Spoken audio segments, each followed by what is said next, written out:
अंग दान दाता द्वारा किया गया एक सहायक कार्य है जो किसी व्यक्ति के जीवन को बचाने में मदद कर सकता है और कई व्यक्तियों के जीवन की गुणवत्ता में सुधार करने में भी मदद कर सकता है। कल्पना कीजिए कि अगर आंख दान के माध्यम से नेत्र प्रत्यारोपण किया जाता है, तो यह नेत्रहीन व्यक्ति को इस खूबसूरत दुनिया को फिर से देखने में मदद कर सकता है। अस्पतालों को दान किए गए अंगों का उपयोग वैज्ञानिक अनुसंधान और प्रयोगों के लिए किया जा सकता है। मानव शरीर की शारीरिक रचना के बारे में जानने के लिए मेडिकल छात्रों द्वारा दाता अंगों का भी उपयोग किया जाता है। हजारों रोगी अंग प्रत्यारोपण की प्रतीक्षा करते हैं क्योंकि कई के पास विभिन्न अंग विफलताएं होती हैं जैसे कि यकृत, गुर्दा और यहां तक हृदय भी, और उन कठोर समय के दौरान। आइए मिलिए न्यू एरा हॉस्पिटल, नागपुर के डॉक्टर राहुल सक्सेना जी से, जो नागपुर के जाने माने लिवर ट्रांसप्लांट सर्जन हैं, और जानते हैं कि अंगदान क्यों जरूरी है। सर, किन किन समस्याओं के वजह से लिवर ट्रांसप्लांट की नौबत आती है? लिवर खराब होने का जो सबसे प्रमुख कारण हमारे एरिया में देखने को मिलता है वो है शराब।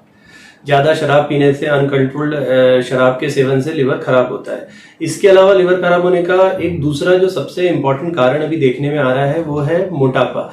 कोविड काल में लॉकडाउन की वजह से लोग घर पे बैठे हैं, काफ़ी सेडेंटरी लाइफस्टाइल हो गया है, तो मोटापे का जो परसेंटेज है वो बढ़ा है। ये जो मोटापा है ये बहुत सारी समस्याओं को जन्म देता है, जिसमें से लिवर का खराब होना एक इम्पॉर्टेंट समस्या है। इसके अलावा हेपेटाइटिस बी, हेपेटाइटिस सी का इन्फेक्शन भी लिवर खराब करता है। इसके अलावा कुछ आनुवंशिक बीमारियां हैं जिनकी वजह से बच्चों में भी लिवर सिरोसिस या लिवर का खराब होना देखा जा सकता है। सर, किस प्रकार से लिवर को स्वस्थ रखा जा सकता है ताकि लिवर ट्रांसप्लांट से बचा जा सके? जैसे मैंने बताया, लिवर खराब होने का सबसे मुख्य कारण है शराब। तो जहां तक हो सके शराब का अनियमित सेवन नहीं करना चाहिए। एक लिमिटेड मात्रा में शराब लेनी चाहिए। इसके अलावा हेपेटाइटिस बी का इन्फेक्शन, इसके लिए एक अच्छी वैक्सीन उपलब्ध है बाजार में। जब हमें मौका मिले तब हेपेटाइटिस बी की वैक्सीन लगा लेनी चाहिए। हेपेटाइटिस सी के लिए बहुत अच्छी दवाइयां उपलब्ध हैं। जैसे हो सके, अगर हमें कुछ पता चलता है हेपेटाइटिस सी इन्फेक्शन के बारे में, तो हमें वो अब डॉक्टर को दिखा के, लिवर स्पेशलिस्ट को दिखा के सही ट्रीटमेंट कराना चाहिए।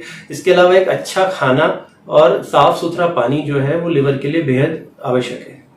अल्कोहलिक हेपेटाइटिस की अगर हम बात करें तो हमारा देश इसमें एक गढ़ माना जाता है। बहुत अल्कोहलिक हेपेटाइटिस के केसेस हमारे देश में पाए जाते हैं। क्या एक वजह है? क्या हमारा लिवर ही कमजोर है या हमारा खानपान में कोई फर्क है बाकी देशों की तुलना में? देखिए, अल्कोहलिक हेपेटाइटिस जैसे नाम में ही है कि इसमें अल्कोहल का अनियमित सेवन इसका रीजन है। इसके कई कारण होते हैं। स्ट्रेसफुल जिंदगी है, रिलेशनशिप्स में आजकल जो तनाव आता है वो एक वजह हो सकती है, और जो सोशियो इकोनॉमिक डिस्पैरिटी हमारे देश में है वो भी इसका एक मेन रीजन है। इसके अलावा हमारा जो खाना है वो उतना अच्छा नहीं है जितना कि वेस्टर्न कंट्रीज में होता है। जितना हेल्दी खाना होना चाहिए उतना अच्छा नहीं है। पानी की हमारे यहाँ पे समस्या है। पानी, साफ सुथरा पानी एक चैलेंज है मिलना। तो ये सब चीजें मिलके लिवर की बीमारियां होती हैं। अब हम वापस आते हैं लिवर डोनेशन पर। लिवर डोनेशन से लेकर ट्रांसप्लांट तक पूरी प्रक्रिया समझिए। लिवर डोनेशन एक मेंदु मृत व्यक्ति, ब्रेन डेड डोनर से हो सकता है। जब कोई हमारे पास में ऐसा मरीज आता है जिसके सर पे मार लग गई है, कोई इन्फेक्शन हुआ है या फिर कोई ट्यूमर है, ब्रेन डेड हो गया लेकिन उसका हार्ट अभी भी पंप कर रहा है, हार्ट अभी भी चालू है, ऐसे व्यक्ति को के परिजन अगर ऑर्गन डोनेशन की बात करना चाहते हैं, ऑर्गन डोनेशन देना चाहते हैं, तो इनसे 8 प्रकार के ऑर्गन्स निकाले जा सकते हैं। इसमें हार्ट है, लंग है, लिवर है, किडनीज है, पैनक्रियाज है, आंखें शामिल हैं। एक बार किसी ब्रेन डेड व्यक्ति के बारे में पता चलता है तो जो क्षेत्र की जोनल ट्रांसप्लांट कोऑर्डिनेशन कमेटी है उसको इन्फॉर्म किया जाता है। उनके पास में जितने भी जरूरतमंद मरीज हैं उनकी एक लिस्ट मौजूद होती है। उस लिस्ट के अनुसार ऑर्गन्स का आवंटन किया जाता है। तो जो लिस्ट में पहले नंबर पे है उसे पहले ऑर्गन मिलेगा।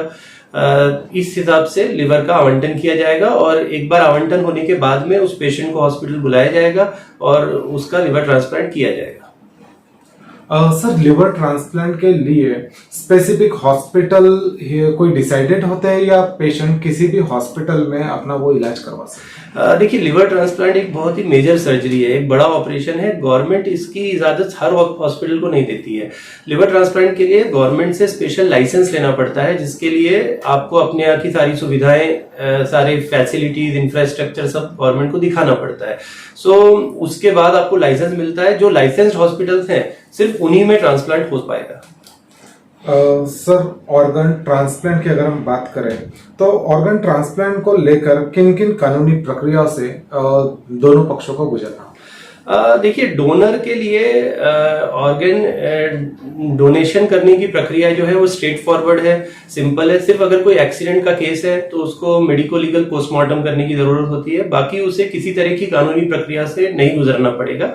पेशेंट जो पेशेंट्स हैं हमारे पास में, उनको अपना नाम, जैसे मैंने बताया कि क्षेत्र की कमेटी के पास में रजिस्टर कराना होता है। जब ऑर्गन मिलेगा तब उनका ट्रांसप्लांट किया जाएगा।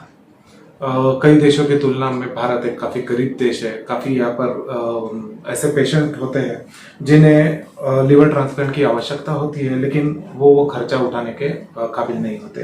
क्या एक अंदाजन खर्चा होता है और क्या सरकार से इसमें किसी तरह की वित्तीय मदद उस पेशेंट को मिलती है?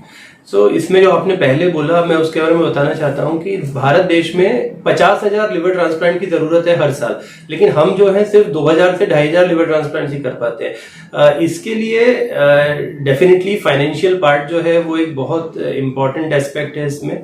अमूमन लिवर ट्रांसप्लांट का खर्चा 20 से 25 लाख रुपए के बीच में आता है। इसमें सरकार की तरफ से अराउंड 3 से 5 लाख रुपए की मदद मिलती है। इसके अलावा काफी सारी एनजीओज हैं, काफी सारी संस्थाएं हैं जो थोड़ा थोड़ा पैसों से मदद कर सकती हैं। अगर पेशेंट बच्चा है, 17 साल से कम उम्र है, तो काफी अच्छे अमाउंट में, काफी अच्छे मात्रा में पैसों का अरेंजमेंट किया जा सकता है। सर इसमें मोहन फाउंडेशन का कोई रोल है? लेना चाहिए? मोहन फाउंडेशन का ले सकते हैं, बट वो एनजीओ है, उसके बारे में बता सकते हैं जी। आप जुड़े हैं? नहीं, मैं नहीं उससे जुड़ा। नहीं कहते? ठीक है। आज जैसे कि वर्ल्ड ऑर्गन डोनेशन डे है, उस उपलक्ष्य में जो जनता, जो देशवासी आपको देख रहे हैं, उन्हें क्या एक संदेश आप दें? देखिए, ऑर्गन डोनेशन करना ये सबसे बड़ा सेल्फलेस एक्ट है, और किसी को जिंदगी देना, इससे ज्यादा अच्छा, इससे ज्यादा बेहतर चीज और कोई नहीं हो सकती। अगर हम अपनी जीवित अवस्था में किसी की मदद कर पाते हैं तो इसे सबसे अच्छा काम माना गया है। अगर मरने के बाद हमारे ऑर्गन्स, हमारे बॉडी के पार्ट्स किसी को नई जिंदगी दे सकते हैं तो इससे अच्छा कुछ भी नहीं है। मैं लोगों से सिर्फ ये कहना चाहता हूं कि जहां तक मौका मिले ऑर्गन डोनेशन के बारे में सोचें। आपके कोई परिचित हैं, अपनी फैमिली का कोई मेंबर है जो किसी कारणवश ब्रेन डेड हो गया है, तो ये ऑर्गन डोनेशन के बारे में जरूर निर्णय लें। इससे आप आने वाले कई सालों तक आप जीवित रहेंगे। किसी दूसरे के आंखों में, किसी दूसरे की किडनीज में, लिवर में, हार्ट में आपकी यादें बनी रहेंगी, और इससे कई लोगों की जिंदगी सुधरेगी।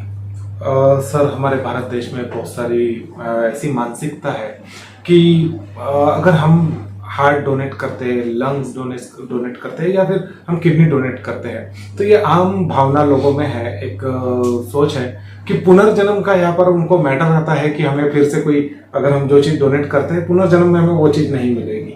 तो लोगों के इस तरह के जो वहम है, इस तरह की जो संशय है, इसके ऊपर आप क्या कहना? देखिए, अगर मैं वेदों की बात करूं, अगर मैं हिंदू स्क्रिप्चर्स की बात करूं, तो शरीर जो है वो तो आपका इसी जन्म में, इसी दुनिया में छूट जाएगा। आत्मा जो है वो आगे चली जाती है, आगे बढ़ जाती है। ये बात सोच के अपने ऑर्गन नहीं देना, ये हमारे देश में ऑर्गन डोनेशन के रेट्स कम होने का एक बहुत इंपॉर्टेंट कारण है। बट मैं लोगों को यही समझाना चाहता हूं कि आगे का जन्म, आगे की जिंदगी तो किसी ने नहीं देखी है, लेकिन आज हम हमारे हाथ से हम किसी की जिंदगी अच्छी बना सकते हैं, तो हमें इसके बारे में जरूर सोचना चाहिए। अगर हम पुनर्जन्म के बारे में सोचें तो आपके जो बॉडी के ऑर्गन्स हैं, आंखें हैं, हार्ट है, लिवर है, किडनी है, किसी दूसरे जरूरतमंद व्यक्ति के शरीर में लग जाने के बाद, ट्रांसप्लांट होने के बाद में वही आपका पुनर्जन्म है। आप ये समझना चाहिए कि आपने एक नई जिंदगी प्राप्त की, और एक नहीं, शायद 8 जिंदगियां प्राप्त की हैं। तो इससे ज्यादा अच्छी बात और कोई नहीं हो सकती। नमस्कार।